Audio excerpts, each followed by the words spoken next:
Good morning, student. So today we are just going to start a new topic, that is a mathematical methods. Remember, as far as physics is concerned, the study of physics is nothing but study of mathematics. And remember, as far as this topic is concerned, it is one of the important tools. In order to understand the physics, you must know these basic mathematical methods which were now and then used in the study of physics. So in the very first chapter, that is measurement, you come across different physical quantities. They can be classified either as a fundamental physical quantity or they can be a derived physical quantity. Remember one thing, whenever we have to describe a physical quantity, any physical quantity, to describe a physical quantity, we need two things. A physical quantity can be described, and for its description, we need a number, and it is followed by a unit. For example, length of a rod. Length is a physical quantity, and when I say length of rod is 2 meter, it means I have described the physical quantity length in terms of a number and a unit. So here length of rod 2 meter, it means this number 2 indicates the magnitude of length, and meter is a unit. It is a standard used for measurement of length. So remember, when I say length of rod 2 meter, it means length of rod is 2 times longer than a meter, which is a standard used for measurement of a length. Standard used for measurement of a length. Now let us consider that a man is walking with a speed v. That man continues to walk for a time t, and you were asked to find out what is the distance covered by a man. Then, as speed equal to distance upon time, therefore distance is equal to speed into time. So very easily you can calculate the distance covered by a man which is walking with speed v in a time interval t, and is given by t equal to v into t. So as far as distance is concerned, you can calculate distance by this formula. But if I just ask you the question that what is the final position of a man, say here a man is initially at point O, moving with speed v for time interval t, and that man may cover a distance v equal to vt. And somewhere here, this is the possible position of a man, because that man may be at point A, that man may be at point B, that man may be at point C, that man may be at point D. It means that man may be anywhere along the circumference of a circle of radius d. Remember what information is provided to you? You were given the information regarding the speed of a man and the time for which that man is walking. So you are able to find out distance, but you are unable to find out the final position of a man. You are unable to find out the final position of a man. To find out the final position of a man with respect to its initial position, remember, final position of an object with respect to its initial position, it is known as displacement. It is known as what? Displacement. So, to find out the final position of a man, you must be provided with certain direction. Means, if you were given the information that man is walking with speed v in a time interval t, for a time interval t, Then find the position of a man if that man is walking along east direction. East direction means this is north and here it is what? East. So very easily you can say that once you are provided with the information, speed, time and that of what direction, then you are able to find out what is the final position of a man with respect to its initial position. So that physical quantity which gives you the final position of an object with respect to its initial position, it is known as a displacement. And to describe displacement along with magnitude, one must specify the direction. So remember, as far as physical quantities are concerned, there are two different types of physical quantities are there. As far as this distance is concerned, it requires magnitude alone for its complete description, while this displacement is concerned, for complete description of displacement along with magnitude, one must require direction. Means a physical quantity which can completely describe just by giving its magnitude alone, those physical quantities, they are called what? A scalar. But there are certain physical quantities which can completely describe by its magnitude as well as direction. Means those physical quantity which requires both magnitude as well as direction for its complete description, they are called as vector. They are called as what? Vectors. So scalars, examples of scalars and examples of vector. Distance is example of scalar. Displacement is example of vector. Speed is example of what? Scalar. While velocity is example of a vector. Velocity is example of a vector. So now we will study one by one what do we mean by a scalar and what do we mean by a vector. So our first point, what do we mean by a scalar? So how you can define scalar?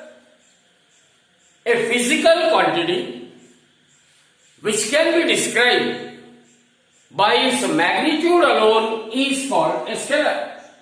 A physical quantity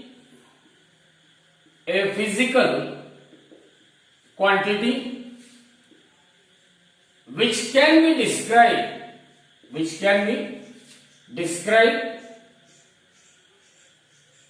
by its magnitude alone,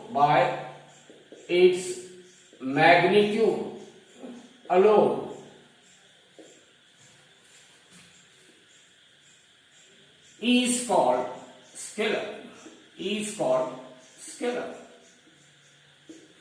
So scalars are the physical quantity which can be described completely by its magnitude alone.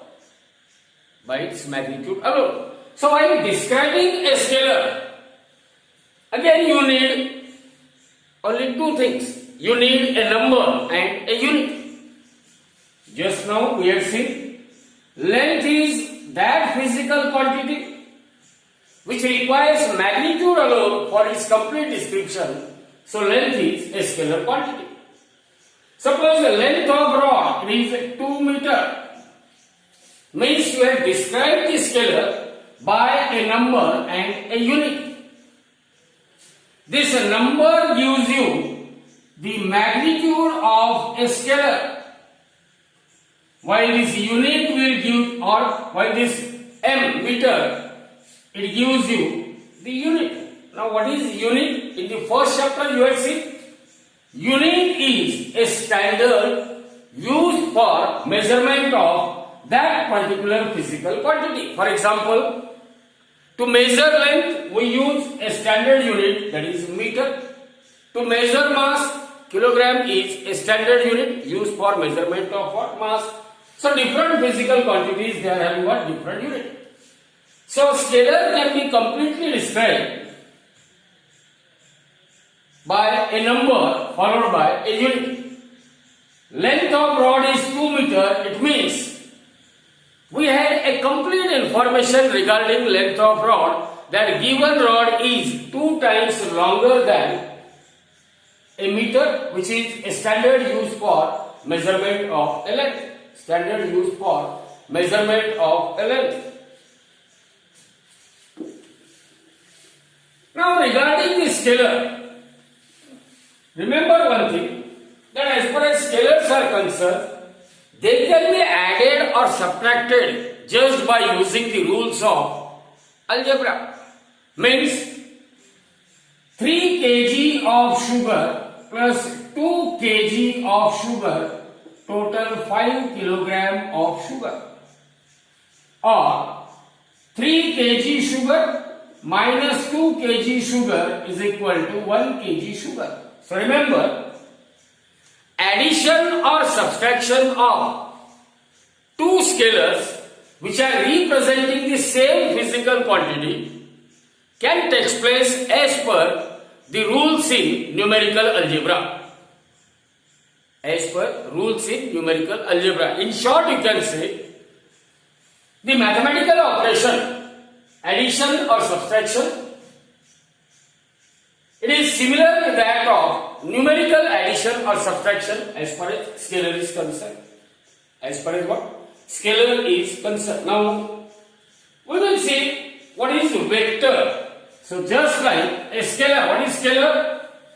A physical quantity which can be described by its magnitude alone is called a scalar. And if I just alter this, a physical quantity which requires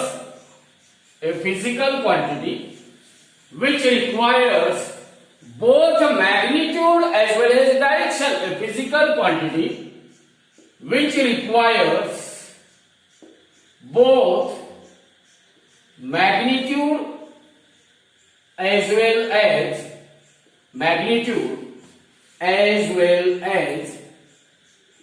direction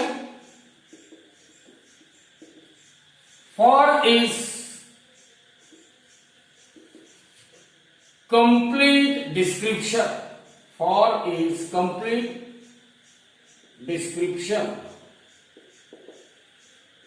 is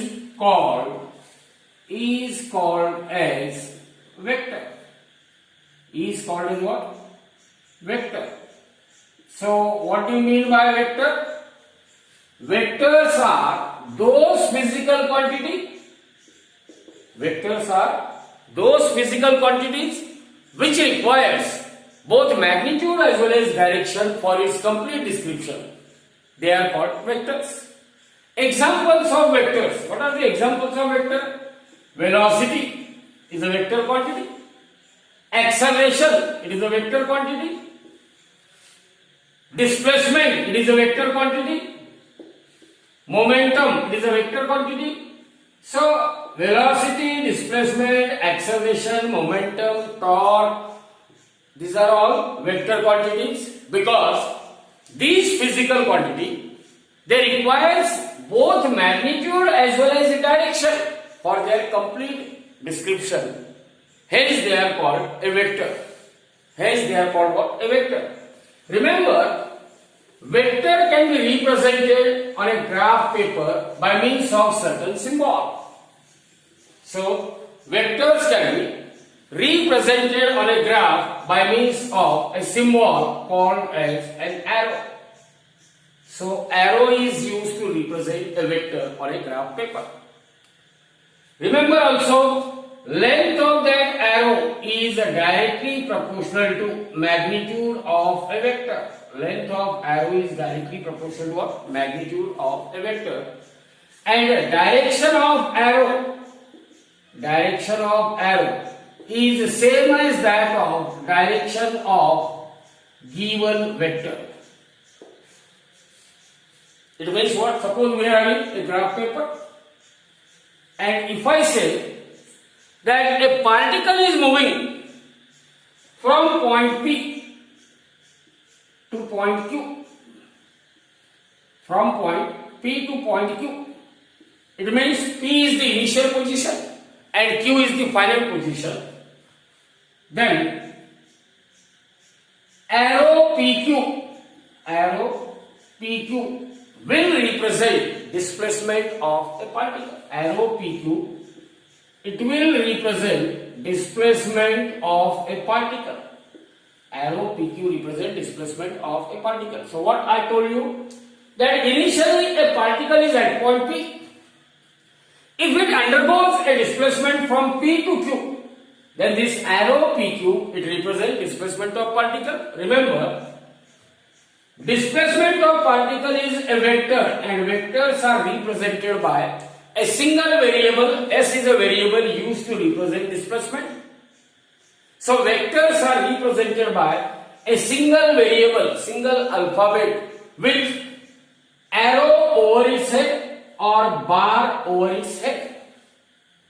This arrow or bar over the head of variable indicates that physical quantity, it is a vector quantity. It is what? A vector quantity. That physical quantity is what? A vector quantity. Now, when I am representing a displacement vector S, particle undergoes displacement from point P to point Q. Then arrow PQ represent displacement vectors. Here this point P is called a tail point, while point Q, it is called a head point. So it is the starting point of an arrow, whereas this is what? The end point of an arrow. This is starting point and this is what? End point of an arrow. Starting point and end point of an arrow. So in short, you remember that vectors are represented on a graph paper by means of an arrow, such that length of arrow is directly proportional to what? Magnitude of vector, and direction of arrow is same as that of direction of vector. Let us consider that we may be given a task that represent force of 5 Newton or force of 3 Newton. Represent a vector which is a force vector. Represent a force of vector 3 Newton which is acting in northeast direction on a graph paper. How it can be represented? This is our graph paper. This is x-axis, this is y-axis. If I consider this as a north direction, this must be east direction, and the angle bisector of north and east direction, it will represent northeast direction. To represent a vector on a graph, we will make use of a symbol so called arrow. If I take, as far as graph is concerned, always we have to take some scale. So let us take a scale that 1 centimeter equal to 1 Newton. Here I am having a vector which is a force vector of magnitude 3 Newton, means 3 centimeter equal to 3 Newton. Means I will represent a vector force by means of an arrow having length equal to what? 3 centimeter. So draw an arrow, say arrow OP. What is length of arrow OP? Length of arrow OP equal to 3 centimeter. Why? Because magnitude of given vector is equal to 3. And what is the direction of that arrow? Arrow is pointing in a direction same as that of direction in which vector is given. So you can represent any vector on a graph by means of an arrow. Remember, length of arrow is directly proportional to magnitude of vector, and direction of arrow is same as that of direction of a vector. Direction of a vector. Again, the magnitude of vector mod f, when I write in this manner, it means it is magnitude of force vector f. Two vertical lines between which, if I write that vector, how to read it or what is the significance of that term? It represents magnitude of force vector. It represents what? Magnitude of a force vector. Now we will see some definitions which are very important as far as this vector topic is concerned. So the very first definition is of a zero vector. What do you mean by a zero vector? Z-E-R-O. It is also known as a null or empty vector. Zero vector, null vector or empty vector. Any vector is said to be zero vector if magnitude of that vector is equal to 0 and it had a particular arbitrary direction. A vector having zero magnitude and particular or arbitrary direction is called a zero vector because its magnitude is 0. So some people, they may call it as null vector because its magnitude is 0. Someone call it as what? Empty vector. Remember, for zero vector, direction is not specified. It is any arbitrary direction. So sometimes zero vector, they are also known as a pseudo vector or imaginary vector. Normally this zero vector is represented by this symbol. So what do you mean by a zero vector? A vector having what? Having zero magnitude. A vector having zero magnitude and a particular or arbitrary direction. Particular or arbitrary direction is called a zero vector. Remember what is zero vector? Any vector having zero magnitude and a particular direction is called a zero vector. When I say that vector A is a zero vector, vector A, it is a zero vector, it means mod of A equal to 0, that is magnitude of A is equal to what? 0. Magnitude of A equal to 0. Now can you tell me the examples of zero vector? Yes, here. Suppose we are having a body which is stationary. What is the velocity of a body which is kept stationary? When body is stationary, it means its velocity is 0. It means its velocity is what? 0. So the velocity vector of a stationary body is a zero vector. Velocity vector of a stationary body is a zero vector. Or suppose that a body is moving with a uniform velocity v. Velocity v is uniform. It means v is constant. When v is constant, then acceleration, which is the rate of change of velocity, it must be 0. When v is constant, dv by dt is 0. So the acceleration vector of a body moving with uniform velocity is an example of a zero vector. It is an example of a zero vector. Now the second definition, it is a resultant vector. Second definition is of what? Resultant vector. So resultant vector, we denote it by a letter capital R. Resultant vector. Now resultant vector is always denoted by a letter R.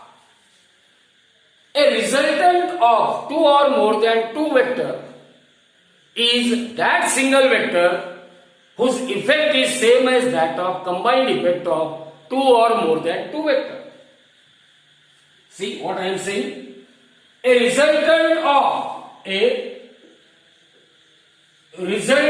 of two or more than two vectors, two or more than two vectors is a single vector, called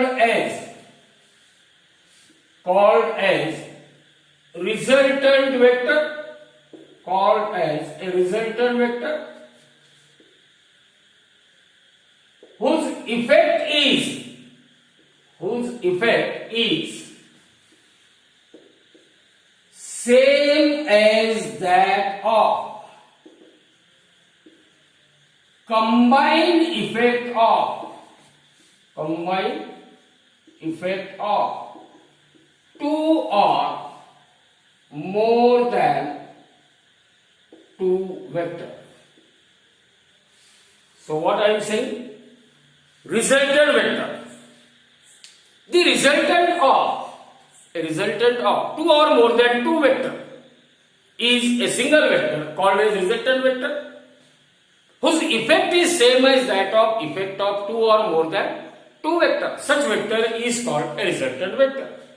For example, if I say that a kick is given to a football from point O, a kick is given to a football so that ball undergoes displacement S and it enters the goal post.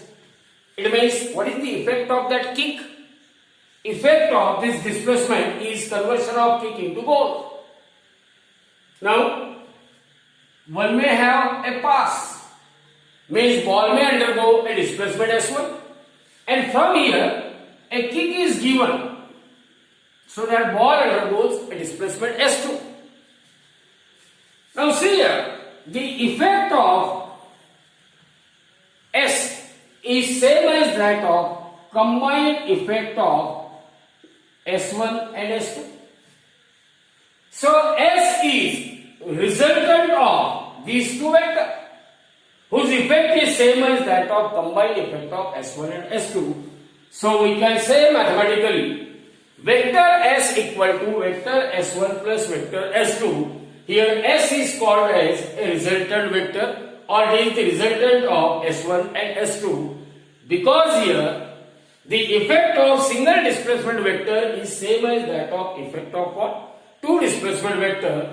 So this S is called as a resultant vector, and S1 and S2, they are called as component of vectors. They are called as what? Component of vectors.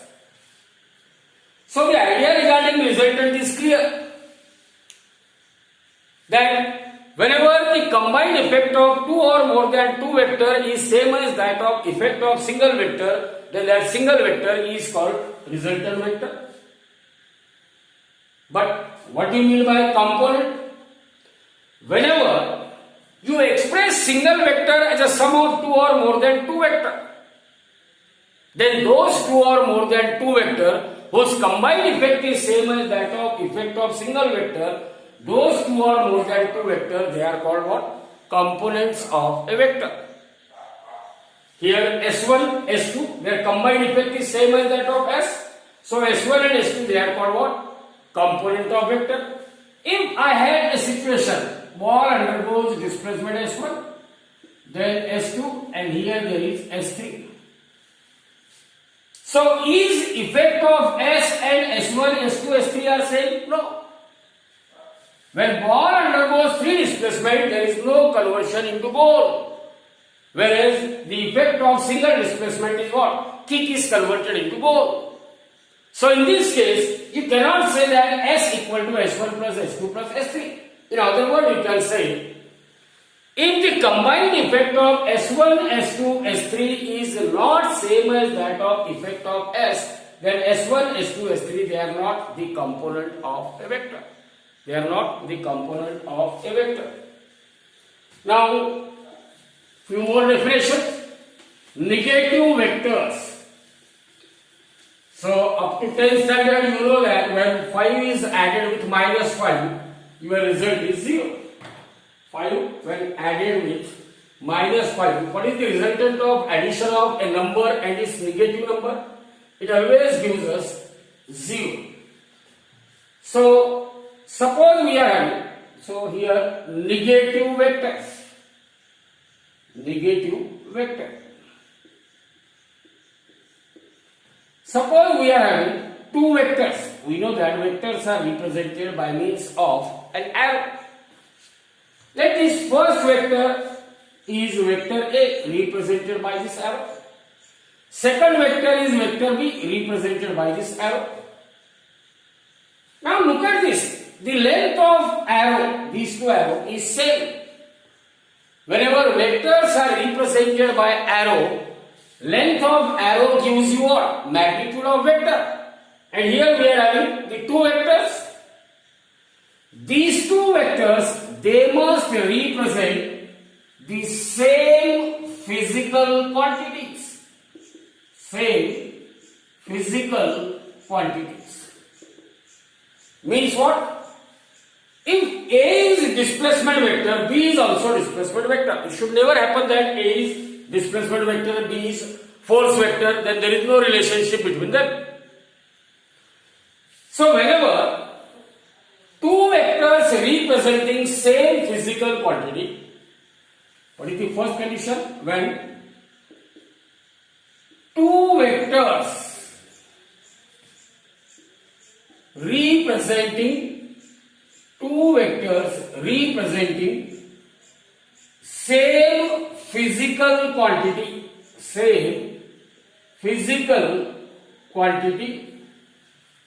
and see here, length of these two arrows are same. It means mod of A equal to mod of B. Magnitude of given two vectors are same. So when two vectors representing the same physical quantity having what? Equal magnitude, having same or having equal magnitude,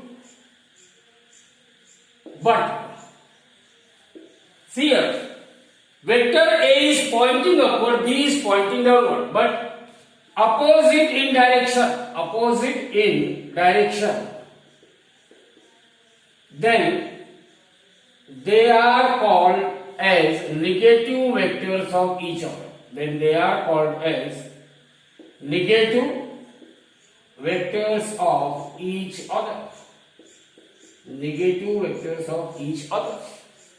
So whenever we are having a situation that there are two vectors which represent the same physical quantity, and if they are equal in magnitude but opposite in direction, then they are called negative vectors of each other. See what? Vector A plus of vector B is equal to vector 0, because when you add a number with its negative number, you will get 0. So vector A and vector B, when I say they are negative vectors of each other, it means their addition must be 0. So this implies that vector A is equal to minus of vector B, or vector B is equal to minus of vector A. In other words, you can say that whenever two vectors representing same physical quantity, if they are equal in magnitude but pointing opposite in direction, then they are called negative vectors of each other. The next definition, it is regarding equal vectors. So similar to that of a negative vectors, you can define equal vectors. So suppose we are having two vectors, say vector A and vector B. We want to know what do you mean by an equal vector. Equal vector means what? Equal vectors. So any two vectors, vector A and vector B, which are representing the same physical quantity. The two vectors representing same physical quantity means if A is a force vector, B is also a force vector. It should never happen that A is force vector, B is velocity vector. Here we are having vector A and vector B which represent same physical quantity. So any two vector, at least any two vectors representing, this condition is essential, representing the same physical quantity,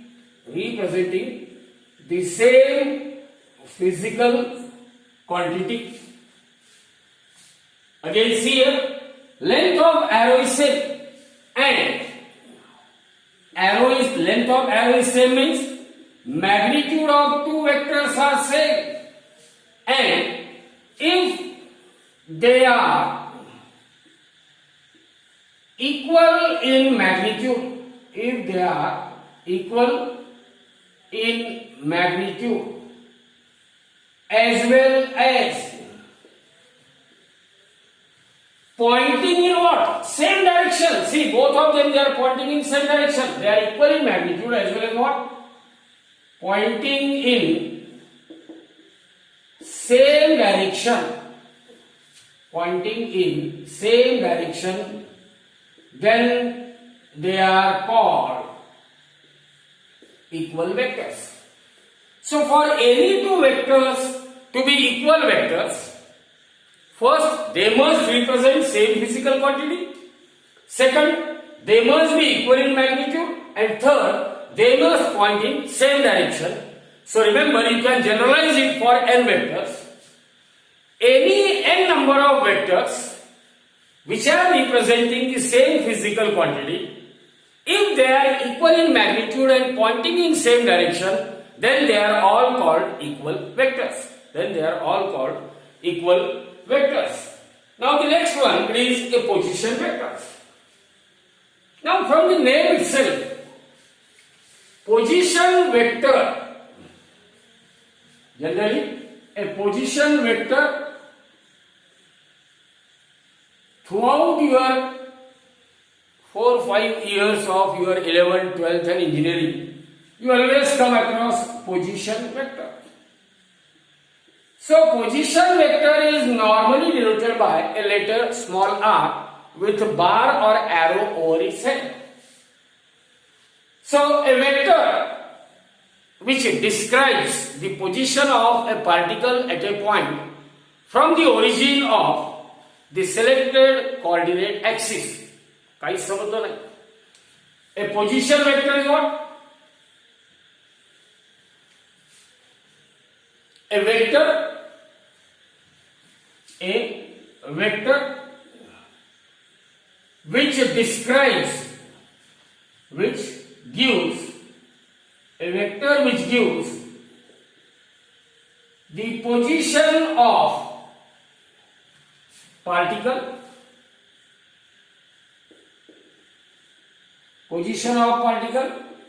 at a point. A vector which gives position of particle at a point from the origin of selected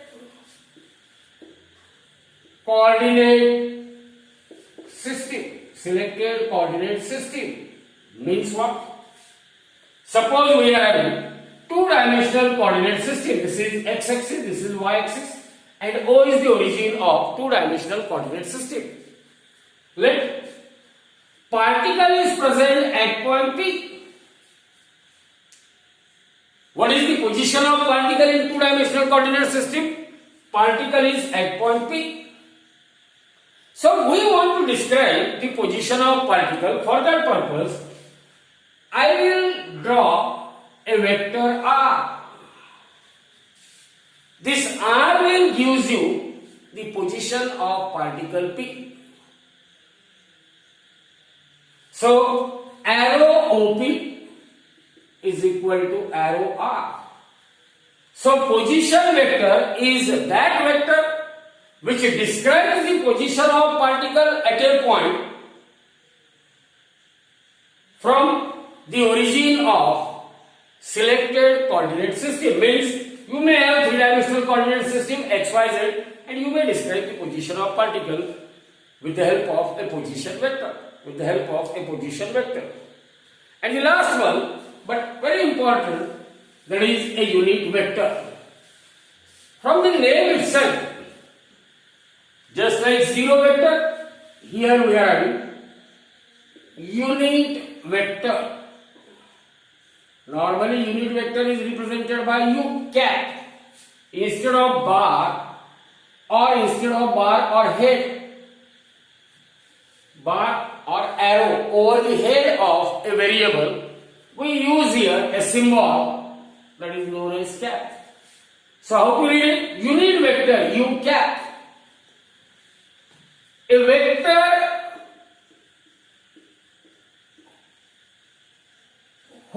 magnitude is 1. A vector having unit magnitude. A vector whose magnitude is unity or 1. A vector having unit magnitude or 1 magnitude. In the direction of given vector, a vector having unit magnitude along the direction of some given vector, it is known as a unit vector along the direction of that vector. So in short, when I say that vector A is a unit vector, see here, A cap, a unit vector along the direction of vector capital A. Remember, whenever you are defining a unit vector, it must be defined along the direction of some other vector. So A is unit vector along the direction of vector capital A. It means mod of A, it must be equal to what? 1. Mod of A, it must be equal to 1. Or in general, if I say that M is some non-zero vector, M is what? Non-zero vector. Now M is a non-zero vector, it means mod of M is not equal to 0.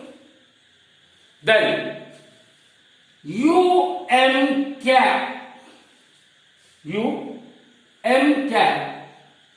represent a unit vector along the direction of vector capital M. Unit vector along the direction of what? Vector capital M.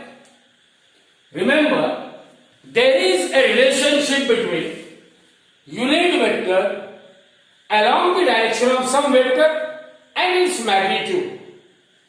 And that relationship, here I will write that unit vector along the direction of vector capital M, UM cap. It is a unit vector along the direction of non-zero vector M divided by magnitude of that vector M. So unit vector along the direction of any vector, it is always a ratio of that given vector to its magnitude. Unit vector along the direction of any vector, non-zero vector M, is equal to ratio of that given vector to that of its magnitude. And here you can prove it. If I say that vector M, it is non-zero vector, mod of M, say it is equal to 3. It is equal to what? 3. And let UM is a unit vector, UM cap. So I will represent vector M by means of an arrow. So what is the length of arrow OP? Length of arrow OP is equal to 3 because magnitude of M is equal to 0. So this arrow will represent a vector M. In other words, you can say arrow OP is equal to that non-zero vector M. I can divide this vector into 3 equal parts, M, N. And here I will draw an arrow like this. So I am having 3 more vectors. Arrow OM is equal to arrow MN is equal to arrow LD is equal to unit vector along the direction of vector M. See here, this is arrow OM. What is its length? 1. It means it represents a unit vector because magnitude is 1. And direction is same as that of what? Given vector M. So it is a unit vector along the direction of vector M. Similarly, length of Mn is 1. Means arrow Mn represents unit vector It represents what? Unit vector, and it is pointing along the direction of m. So it is um cap. Here also it is um cap. And from the figure you can say that vector m is equal to um cap plus cap plus cap equal to 3 times cap, but this 3 is nothing but mod of m. So mod m into cap, and if you just simplify, therefore you will get unit vector cap is equal to vector m divided by magnitude of vector m. Magnitude of vector m. So this is all about few definitions as far as scalars and vector is concerned.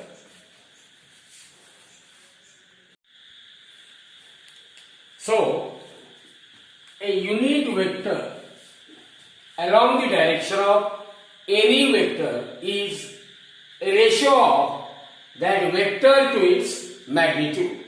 That vector to its magnitude. Now, a unit vector along x-axis, unit vector along y-axis, and unit vector along z-axis means in three-dimensional coordinate system. Suppose this is x-axis, y-axis, and that of z-axis. Throughout the world, a unit vector along x-axis is denoted by I cap. Unit vector along positive y-axis it is denoted by j cap, and unit vector along positive z-axis it is denoted by k cap. So unit vector along x-axis is I cap, along y-axis j cap, along z-axis k cap. So I, j and k are called rectangular unit vectors along positive x-axis, positive y-axis and positive z-axis.